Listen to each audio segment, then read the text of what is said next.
집단 따돌림은 학생들만의 이야기가 아니다. 직장인 45% 이상이 직장 내 집단 따돌림이 있다고 대답했고, 군대 내에서의 따돌림 또한 사회 문제로 대두되고 있는데, 우리 사회 곳곳에 만연해 있는 집단 따돌림. 이재만 변호사의 하나님의 법, 세상의 법에서 알아봅니다. 하나님의 법, 세상의 법. 예, 이재만 변호사님 나오셨습니다. 어서 오십시오. 네, 안녕하세요. 네. 좀 전에 우리 영상을 통해서도 봤는데, 이 따돌림 그러면 그냥 학생들 뭐 철없는 아이들 속에서 일어나는 것으로만 생각하는데 화면을 보니까 그렇지 않은 것 같아요. 그래서 이처럼 이제 집단 따돌림 현상은 학교뿐만이 아니고 뭐 직장, 심지어는 군대까지 이 사회 전반에 만연되어 있다고 보면 됩니다. 네. 그러고 보면은 그 종류도 참 다양하지 않나 싶거든요. 그래서 우선 집단 따돌림이 뭐냐 하면 어떤 특정 조직, 학교나 학급, 뭐 군대 이런 조직에서 이 복수의 사람들이 소수나 또는 한 사람에 대해서 아주 의도나 적극성을 가지고 지속적이고 반복적으로 괴롭히는 현상입니다. 그러니까 당사자로서는 굉장히 고통스럽겠죠. 그렇겠죠. 그래서 그 따돌림의 현상은 공격적인 육체적 공격이 있을 수 있고요.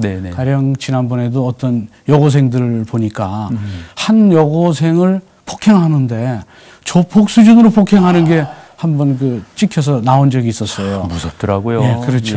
이런 그 신체적 공격성을 보이는 집단 따돌림도 있고요. 또 하나는 이제 정신적 공격. 그러니까 걸어가는데 뒤에서 상대방을 마치 사람이 없는 것처럼 욕을 하는 거예요. 은근히. 이래서 그로 인해서 사실 정신적 충격을 많이 받을 수도 있고요. 참 그렇겠네요. 또 하나는 이제 직장에서 이 관계, 인간관계를 단절시키게 하는 가령 뭐 군대에서도 기수열애라는 게 있어서 실제적으로는 한 상병되면 일병이 이제 상병의 명령을 이제 따르게 돼 있는데 이걸 아예 상병 대우를 못하게 병장들이 그러면 본인은 상병인데 그 상병의 기수에서 1병이나 2병이 나름대로 따라야 되는 건데. 그렇죠. 말을 안 듣게 위에 고참이 그 상병을 인정을 안 해주니까. 그렇죠. 그리고 위에서 인정을 못하게 거긴 상병 대우 해주지 않아도 된다. 이렇게 되면 결국은 인간관계에서 이제 열애가 되니까 상당히 이것도 일종의 집단 따돌림의 한 종류가 되고요. 그 외 직장에서는 아예 상관이 일을 시킬 때 너무 과도한 일을 시키는 거예요. 견디지 못하게. 그렇죠. 그렇게 따돌림을 하기도 하고 경우에 따라서는 아예 아주 작은 일. 그러니까 뭐 넌 하찮은 사람이다. 뭐 이런 식으로. 정신적인 일을 하는 사람한테 아예 쓸데없는 그런 일들을 시켜서 결국 그렇지 않으면 아예 업무를 주지 않거나 이렇게 따돌리기도 하고 그래서 이 집단 따돌림의 종류는 상당히 다양하고 많습니다. 근데 변호사님 요즘은 또 SNS 세상이잖아요. SNS 가운데서 따돌림이 있다. 죄송하지만 전 이해가 잘 안 돼요. 그 사실은 지금이 SNS 시대라 인터넷 세상이라고 하지 않습니까? 그렇죠. 인터넷 세상에서의 따돌림이 더 무섭습니다. 가령 채팅을 할 때 서로 대화를 하는데 따돌림은 집단 따돌림이기 때문에 한 사람이 대화에 들어오면 아무도 대꾸를 안 해요. 그러면 본인이 이제 따돌림을 당하는 걸 알죠. 경우에 뭐 따라서 그룹 채팅 그런 거 할 때. 그렇죠. 그룹 채팅할 때. 그러니까 그 사람을 무시하고 유령처럼 생각하는 거죠. 그 대화에 들어오면 대화로 상대도 해주지 않고 그리고 심지어는 강제 탈퇴를 시키기도 해요. 강퇴를. 그래서 그 SNS에 의한 따돌림이 잘 드러나지 않으면서 실제적으로 그 피해가 훨씬 더 크다고 볼 수 있죠. 그 변호사님 만약에 그런 상담들이 들어오고 그럴 때 특별히 청소년들 좀 어떻게 좀 그 자존감을 세워주도록 권면을 좀 하세요. 아까 말씀하신 것처럼 너 참 중요하다, 너 존귀하다 이런 거 말고.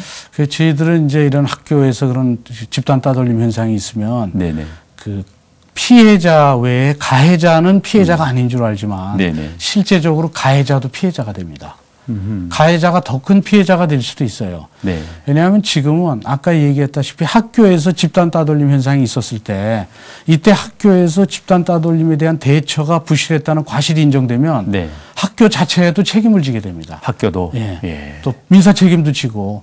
그러니까 학교에서는 집단 따돌림 현상이 있다고 하면 즉각적으로 그 가해자를 징계 처분을 하거나 왜냐하면 그 일로 인해서 학교가 피해를 보니까 그리고 경우에 따라서는 형사처벌을 하게 고발도 되고 그래서 가해자가 전과자가 될 수도 있어요. 그러니까 내 자식은 너무 활발하고 정말 조심해야죠. 그렇죠. 예. 외향적이기 때문에 집단 따돌림의 대상이 아니니까 걱정 없다라고 생각하면 안 돼요.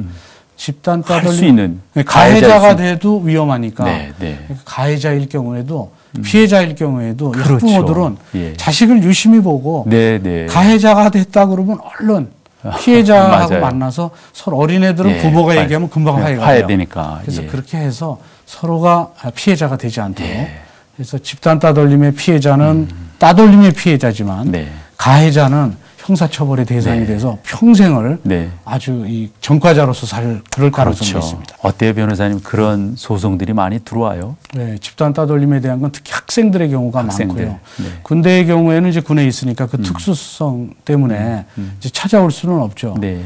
근데 군대의 경우에는 특히 이제 문제되는 것이 조직 자체가 폐쇄적이고 그렇죠. 또 국가 안보를 위한 조직이지 않습니까? 네. 그러니까 그 안에서 집단 따돌림으로 인한 어떤 피해가 일어나면 국가 안보에 직결되니까 아주 심각한 문제가 발생되죠.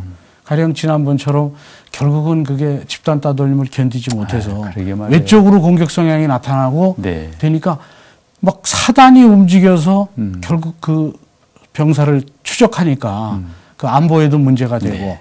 그래서 그런 것 때문에 사실은 이 집단 따돌림은 이제 개인적인 문제로 봐서는 안 되고 네. 이거에 대한 해결책들을 네. 이제는 각자 네. 전문가들이 모여서 좀 찾아야 되겠죠. 그렇군요. 우리가 가장 많이 부르는 찬송 가운데 예. 그런 거 있어요. 뭐 형제의 모습 속에 보이는 그 뭐 하나님의 형상 아름다워라 이런 찬양이 있는데 정말 우리 형제 자매들이 하나님의 형상으로 그만큼 정말 존귀한 존재라고 하는 것이 지금 변호사님과 이렇게 말씀을 나누고 우리 이 굿데이를 통해서 정말 우리 시청자들에게 좀 잘 전달되었으면 좋겠습니다. 예, 꼭 필요하다고 봅니다. 네, 오늘도 이렇게 귀한 말씀 또 정보 이렇게 주셔서 감사드리고 다음에 또 뵙도록 하겠습니다. 예, 고맙습니다. 네, 고맙습니다. 네.